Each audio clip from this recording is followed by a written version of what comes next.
Now, what may be the most remarkable coming out event we've ever seen. A little girl is unable to speak a word or connect to the world around her in any way. Or so everyone thought, until she turned 11 and suddenly something remarkable happened. ABC's John McKenzie has the story of a girl breaking out of her own body. You don't know what it feels like to be me. When you can't sit still because your legs feel like they're on fire, or it feels like 100 ants are crawling up your arms. How is it that these powerful words came out of this flailing body? People look at me and assume I am dumb, because I can't talk. Something extraordinary happened to this 14-year-old who was written off as mentally deficient, something that may help unlock the mysteries of a baffling disorder. What do I want?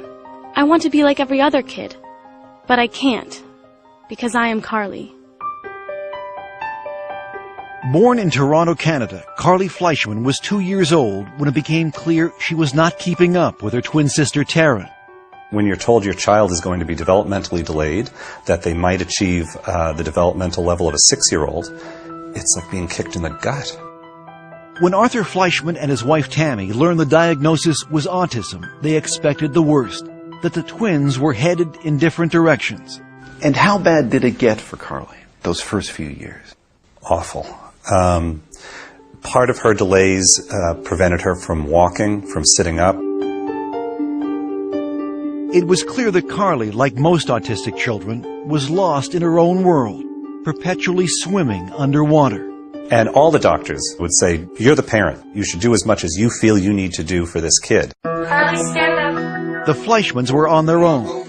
Experts told them that early intervention was critical. You use your fork. So ever since Carley was 3, her therapy has been intensive, unrelenting. This took about 40 to 60 hours a week of one-to-one therapy. She always had about 3 to 4 therapists working with her. And if you're not getting results with one approach, you move on and you try something else. You didn't give up. You pushed Carley. And when you look in Carley's eyes, you can see an innate intelligence. So we never gave up. We never gave up.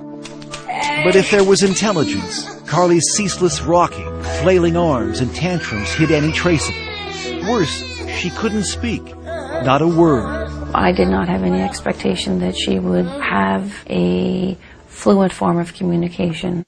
Dr. Nicole Walton-Allen is a clinical psychologist who led Carley's therapy program.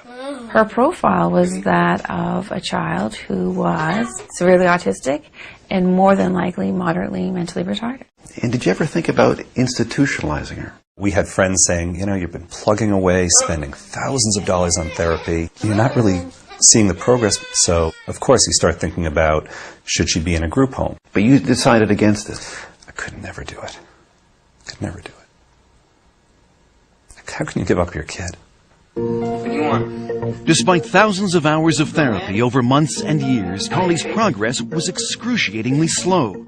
That is until one day 3 years ago when Carley was 11. She ran to a computer for the first time, and what happened next was a breakthrough so profound it would finally pierce Carley's silent, secret world. And she was quite distressed, and she starts to spell H-U-R, and it was like T, hurt. And then a little bit later on, she spells H-E-L, and we kind of pushed her to finish, and she puts P.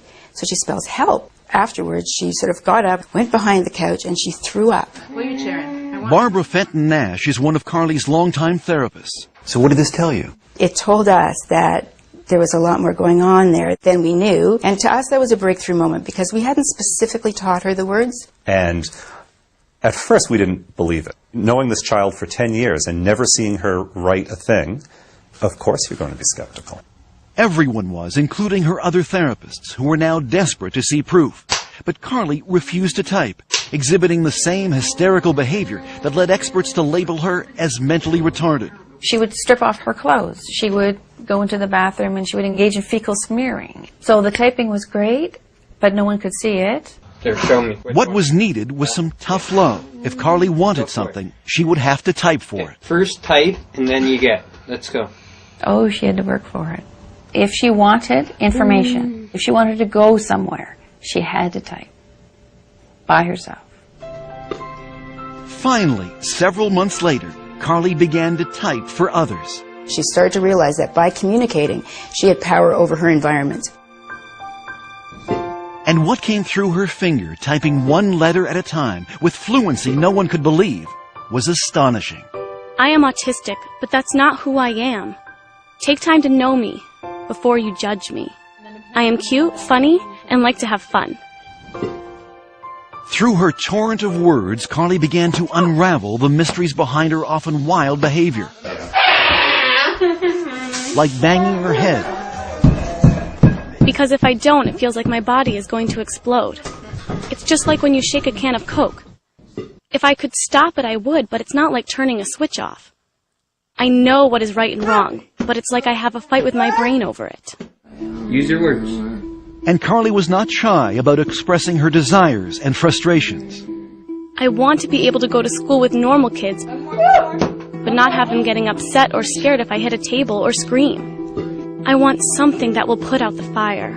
We were also horrified because for years we had spoken in front of her as if she wasn't there. Now, for the first time, Carley was able to have conversations with her parents. You think you can write back to Dad?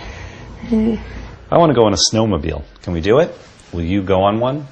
I think it would be fun. So here's your daughter, and finally you get to meet her. Mm-hmm. What was that like? Overwhelming. Overwhelming. I stopped looking at her as a disabled person. You promised. Did you lie to me? And started looking at her as a sort of sassy, mischievous teenage girl. I want people to know that no one is telling me what to say, and I don't have a hand up my butt like a puppet. Carley has been very clear that she sees herself as a normal child, locked in a body that does things that she has no control over. Side by side with her twin sister Taryn, it would be easy to dismiss Carley as intellectually challenged. That is, until you ask her a question. Carley, why do autistic kids cover their ears, flap their hands, hum, and rock? It's a way for us to drown out all sensory input that overloads us all at once. We create output to block out input. Carley's brain, unlike most people's, is overwhelmed by the senses of sight and sound, taste and smell. Our brains are wired differently. We take in many sounds and conversations at once. I take over 1,000 pictures of a person's face when I look at them. That's why we have a hard time looking at people. The one thing she can control is when and where she'll type. So this is John. This is John. And usually she needs to be motivated. Finish up. You're doing great. When I tried making conversation with Carley, she would not type back. I'll tell you anything you want to know. Her finger hovering over the keys for hours, until I brought up my teenage son. He wants to play football. No, she's smiling. It's going to be something funny. Are you embarrassed? Come on, we want to hear what you have to say. Okay. Yes, I guess he's cute. 2 years that we've been communicating, and every time she writes something, there's a little bit of that sense of awe. The room resembled a ship's cabin. Its walls Dear made Dad, of wooden laths, I love when you read to covered me, by many coats and I love that you believe in me. I know I'm not the easiest kid in the world. Give me a kiss. However, you are always there for me, holding my hand and picking me up. I love you. I'll go through many sleepless nights to hear that. I'll spend every penny we have to hear that. Was there one writing in particular that left a lump in your throat? In this writing where she says, "You've never been in my body. I wish for one day you could be in my body."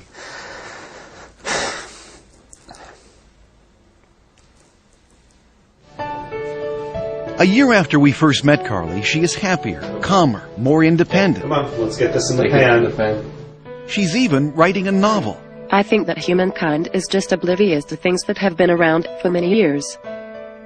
She also has her own internet blog and twitters regularly, answering questions from people all over North America. I think Carley knows that she now has a voice that can help other kids. Now she looks at herself as someone who can make a mark on the world. And that's got to be life-changing. What do you hope for Carley now? I want her to be happy.